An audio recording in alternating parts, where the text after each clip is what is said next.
ایک اماں اپنے بچے سے اس زبان میں بات نہیں کر رہی جس کے 28,000 لفظ اس کے پاس ہیں، بلکہ اس زبان میں بات کر رہی ہے جس کے مشکل سے 350 لفظ اس کے پاس ہیں، وہ بھی open your mouth, close your mouth, give me glass of water.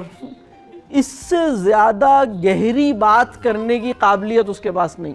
اس کے نتیجے میں ایک انٹلیکچول ہینڈی کیپ ہمارے نسل میں پیدا ہوگا۔ اپنی زبان جو ہے وہ میڈیم آف کمیونیکیشن بعد میں، میڈیم آف انڈرسٹینڈنگ پہلے، وہ میڈیم آف کمپریہنشن ہے، وہ فری فلو آف آئیڈیاز کو انیبل کرتی ہے، وہ اسپیڈ آف تھاٹ کو فیسیلیٹیٹ کرتی ہے، وہ ڈیپتھ کو انیبل کرتی ہے کسی بھی کانسیپٹ۔ کوئی بڑا کانسیپٹ کتنی ڈیپتھ میں آپ سمجھیں گے اس کا تعلق پہلی زبان جو آپ کی پہلی زبان ہے، اور یہ اللہ کا فیصلہ ہے۔ آپ کی پہلی زبان سرائکی ہے، آپ کی پہلی زبان پشتو ہے، آپ کی پہلی زبان چائنیز ہے، آپ کی پہلی زبان عربی ہے، اردو ہے، انگریزی ہے، یہ اللہ کا فیصلہ ہے۔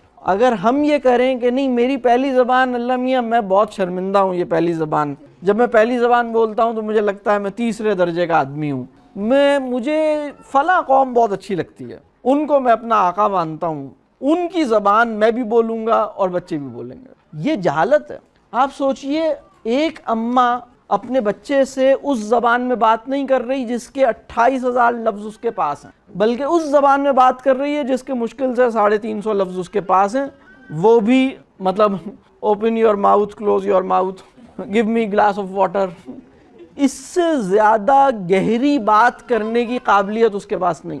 اس کے نتیجے میں ایک انٹلیکچول ہینڈی کیپ ہمارے نسل میں پیدا ہوگا۔ بڑا کانسیپٹ مطلب شاعری سمجھنے کی صلاحیت ختم ہو جائے گی، کسی بھی بڑے کانسیپٹ کی کنسیپچولائز کرنے کی صلاحیت ختم ہو جائے گی، قرآن کے سرسری میننگز پر اصرار کرنے کی ضد پیدا ہو جائے گی سوسائٹی کے اندر، ڈیپتھ میں اترنے کی ضرورت محسوس نہیں ہوگی، سطحیت کا رجحان پیدا ہوگا، surface level literal mindedness, surface level thinking, shallow. آپ کو یہ مسئلہ نظر آتا ہے؟ ریفلیکشن اس وقت انیبل ہوتا ہے جب لفظ ہوتے ہیں آپ کے پاس، ڈیپ تھنکنگ، پونڈرنگ اس وقت انیبل ہوتا ہے جب آپ کے پاس لفظ ہوتے ہیں۔ لفظوں کی قلت کا اگر سامنا ہے تو یہ مسئلہ رہے گا۔